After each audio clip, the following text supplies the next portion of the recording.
A graça e a paz, irmãos e irmãs, presente, louvado seja o nome do Senhor Jesus. Hoje nós vamos refletir a palavra de Deus que se encontra no livro de Lucas, capítulo 23, verso 33. Vamos à leitura. E quando chegaram ao lugar chamado a Caveira, ali o crucificaram, e aos malfeitores, um à direita e outro à esquerda. E dizia Jesus: Pai, perdoa-lhes, porque não sabem o que fazem. E repartindo suas vestes, lançaram sorte. O povo estava olhando, e quando também os príncipes zombavam dele, dizendo: aos outros salvou, salve-te a si mesmo, e se este é o Cristo, o escolhido de Deus. E também os soldados escarneciam, chegando-se a ele, apresentando-lhe vinagre, e dizendo: se tu és o rei dos judeus, salva-te a ti mesmo. E também por cima dele estava um título escrito com letras gregas, romanas, hebraicas: este é o rei dos judeus. E um dos malfeitores que estava pendurado blasfemava dele, dizendo: se tu és o Cristo, salva-te a ti mesmo e a nós. Respondendo, porém, o outro repreendiu, dizendo: tu nem ainda temes a Deus, estando na mesma condenação? Nós, na verdade, com justiça, porque recebemos o que os nossos feitos mereciam, mas este nenhum mal fez. E disse a Jesus: Senhor, lembra-te de mim quando entrares no teu reino. E disse-lhe Jesus: em verdade te digo que hoje estarás comigo no paraíso. Senhor, nosso Deus e Pai, louvado seja o teu nome. Obrigado, ó Pai, por este momento oportuno em que nós fazemos a leitura da tua palavra. Que o teu Santo Espírito possa agora direcionar os nossos corações, a vossa revelação, o que o Senhor quer falar conosco através dessa palavra, para nos instruir, nos ensinar. Por isso, Pai, que essa palavra possa ir de encontro a cada coração para o propósito do qual ela está sendo determinada neste momento, para a tua glória, em nome de Jesus. Louvado seja Deus. Querido e amado irmãos, lendo e meditando nesse texto, surge na nossa mente uma pergunta. Quando a gente olha principalmente o versículo 42 de um camarada que era considerado malfeitor, homicida, um camarada de vários erros, que ele chega de repente e fala para Jesus se lembrar dele quando entrar no paraíso, e Jesus fala que hoje mesmo estaria com ele no paraíso. A conversão mais rápida, o perdão mais objetivo e o mais interessante. Que mensagem foi essa para fazer uma conversão tão rápida e manifestação da salvação tão rápida? É o que eu comecei a perguntar. E é interessante que eu queria te chamar a atenção. Diz que Jesus estava com dois malfeitores, um de cada lado. E preste bem atenção nisso. Naquele momento que Jesus estava preso, todo mundo zombava dele, soldados, pessoas, os judeus.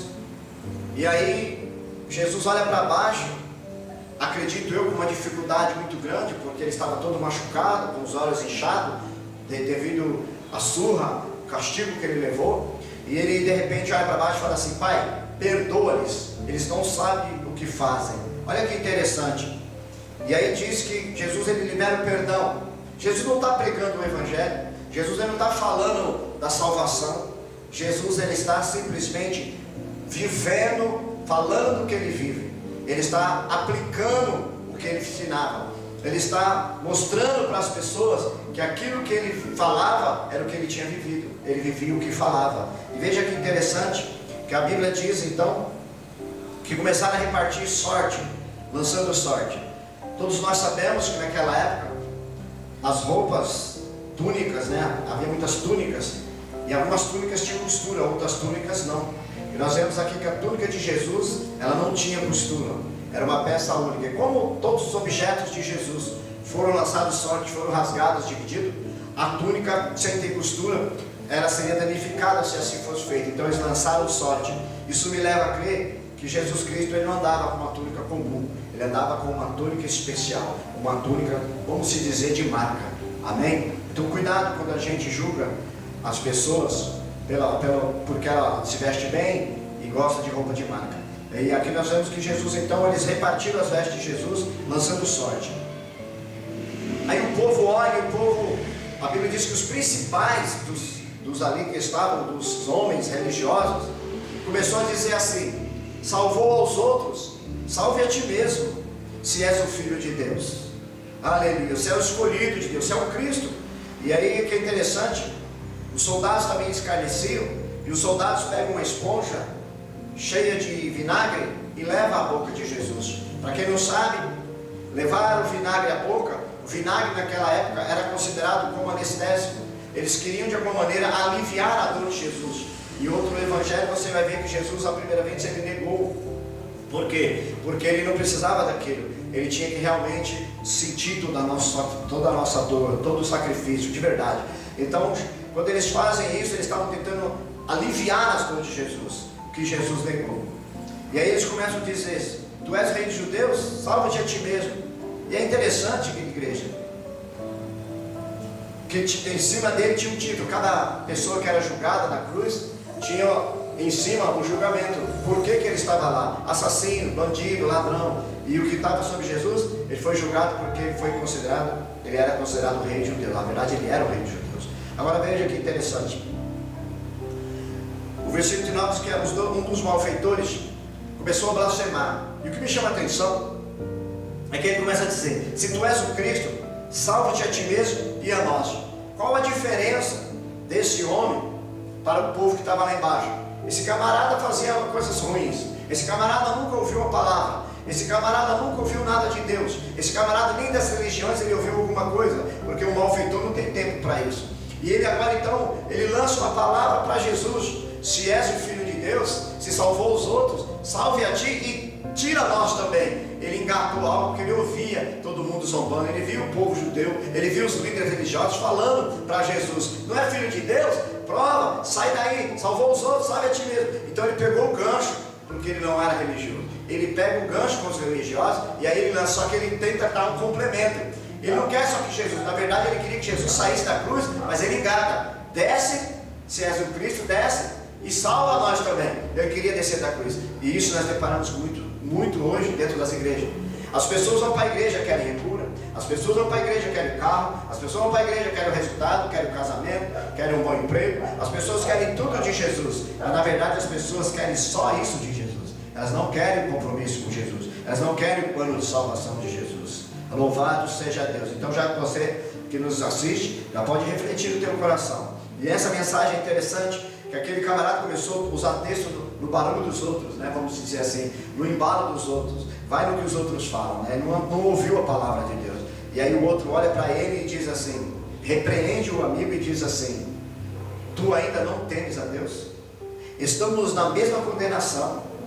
Nós estamos aqui porque os nossos feitos nos trouxeram para cá.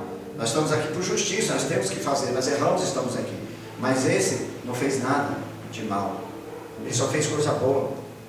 Ele ajudou as pessoas. E aí sim, ele olha para Jesus e diz: Senhor, lembra-te de mim quando entrares no teu reino. E Jesus dá uma resposta imediata para ele: em verdade te digo que hoje estarás comigo no paraíso. A conversão mais rápida. Qual foi a palavra? Jesus, ele só mostrou o que ele vivia. O que ele falava, ele vivia. Ele pediu para Pedro um dia perdoar 70 vezes 7 os seus irmãos. E Jesus agora está perdoando aquela multidão. E ele não está perdoando uma pessoa que era amigo. Ele não está perdoando aquele camarada que pisou na bola por um dia. Ele está perdoando aquelas pessoas que cuspiram nele, que massacraram ele, que condenaram ele, que crucificaram ele, que bateram nele, que chucrutearam ele e que estavam zombando dele. E aí nós vemos aqui então a coisa mais linda. Aquele preso também tinha a mesma condição do outro. Ele também nunca ouviu o Evangelho.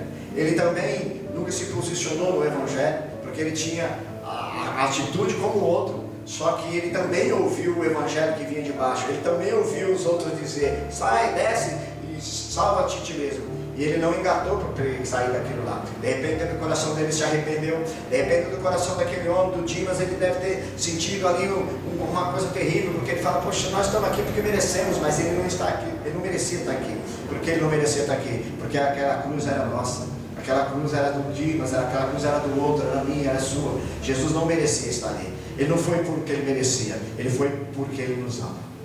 Ele foi lá naquela cruz porque ele nos ama.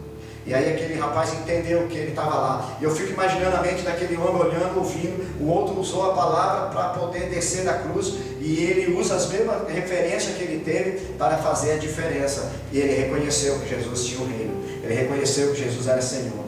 Ele deve ter imaginado na mente dele, eu fico assim fazendo a minha analogia, eu fico imaginando ele ouvindo tudo aquilo e vendo Jesus calado. Ele vê todas as ofensas, vê todas as acusações e vê Jesus calado. De repente olha e fala assim: não fez nada, só fez o bem, está todo mundo falando que ele curou, libertou, transformou. Você é filho de Deus, desce agora, faz alguma coisa, e ele está calado. Não é possível. Esse camarada tem uma fé inabalável. Esse camarada não é normal. Qualquer pessoa está tentaria se justificar se não fez nada. Ele se calado está. Então ele lembrou, esse só pode ter o reino. Porque ele deve ter ouvido também gritarem de lá, não tem o reino? Não é rei dos judeus? E ele então tomou posse e disse, Senhor, lembra de mim quando entrar no teu reino. E Jesus falou, hoje mesmo estará comigo no paraíso. Aleluia. Que interessante que a Bíblia diz que era quase a 6ª, ou seja, era meio-dia, quase meio-dia. E aí aconteceu um fato na natureza. Houve uma reação da natureza. As trevas veio sobre toda a terra, do meio-dia até as 3 da tarde, a hora nona. Escureceu o sol, rasgou-se ao meio o véu do templo.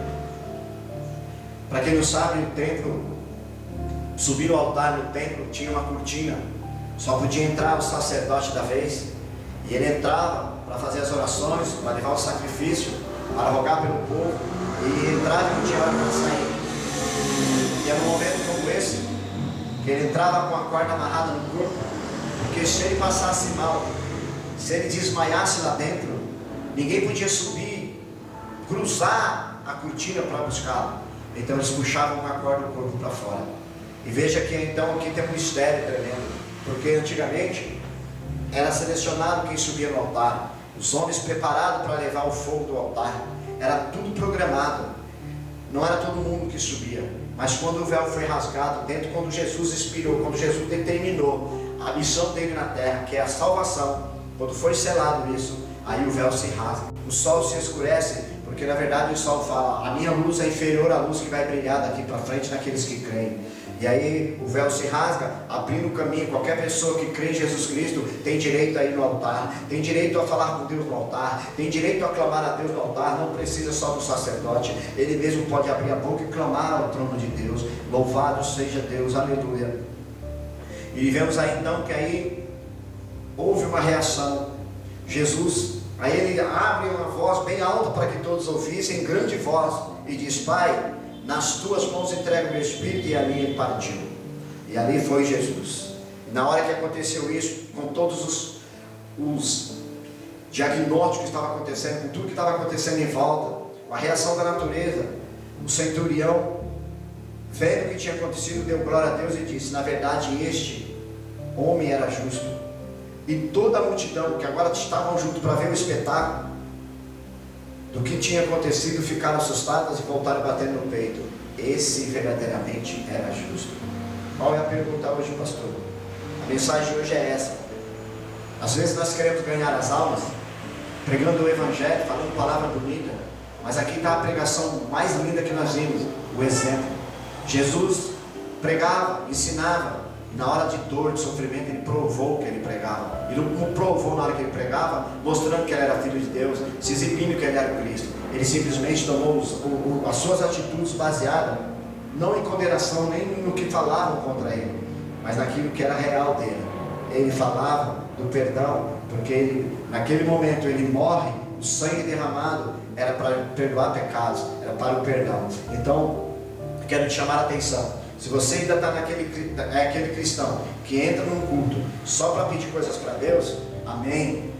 Mas eu quero que você seja alcançado na salvação, porque o propósito maior, o princípio de Deus é buscar o reino de Deus em primeiro lugar, e a sua justiça, que as demais coisas é acrescentada. Hoje as pessoas buscam as demais coisas e esquecem das outras. As outras não são acrescentadas. A gente tem que buscar o que é real, e o que é acrescentado ele mesmo vai acrescentar. Então eu quero agradecer a Deus, porque nos revela e nos ensina que se a gente viver as mensagens de Deus, se a gente praticá-las, a gente prega um grande testemunho. O testemunho, a nossa atitude é a maior pregação que existe. O nosso modo de andar, a nossa mudança de caráter, a nossa dignidade, a nossa justificativa não é outra a não ser andar na retidão. Os nossos atos são baseados na palavra, nas escrituras. Aí sim, alguém vai olhar e vai falar, está passando luta, mas está dando glória e aleluia. Está passando dificuldade, mas não nega o Cristo. Não é a situação que tira ele de Cristo, muito pelo contrário. Independente da situação, independente do momento, eles dão glória a Deus e aleluia. É por isso que o maior evangelho pregado é o exemplo, é o testemunho. Então eu te convido agora a fechar os olhos, curvar a tua cabeça. Nós vamos orar ao Deus Pai. Querido e amado Deus, em nome de Jesus Cristo, vamos rogar a Ti nesta hora, meu Deus, porque nós ouvimos uma palavra simples e objetiva. Quão lindo é, ó Pai, saber que uma mensagem que converte um homem e leva para o paraíso, ela não é outra de muitas falas, ela é debaixo de acusações, ela é feita debaixo de apontamentos, mas ela é feita principalmente, ó Pai, pela verdade, pela dignidade e pela vontade, e ainda mais, viver o que fala. Viver o que fala, isso é a verdade. A pessoa vive, o verdadeiro vive e pratica o que é verdade, o que fala. Muitos falam, mas não cumprem. Muitos dizem, mas esquecem. Por isso, Pai, somos gratos a Ti. Que o Senhor toque em cada coração nesta hora. Que o Senhor toque no coração dessa irmã, desse irmão. Para que a gente comece a olhar para a Bíblia, não só com o interesse de ganhar as coisas e de ter respostas para a vida dia a dia, mas para que a gente esteja prontos para o dia da salvação. Em nome de Jesus. Amém. E graças a Deus. Fique com Deus. Que Deus abençoe a todos. Amém.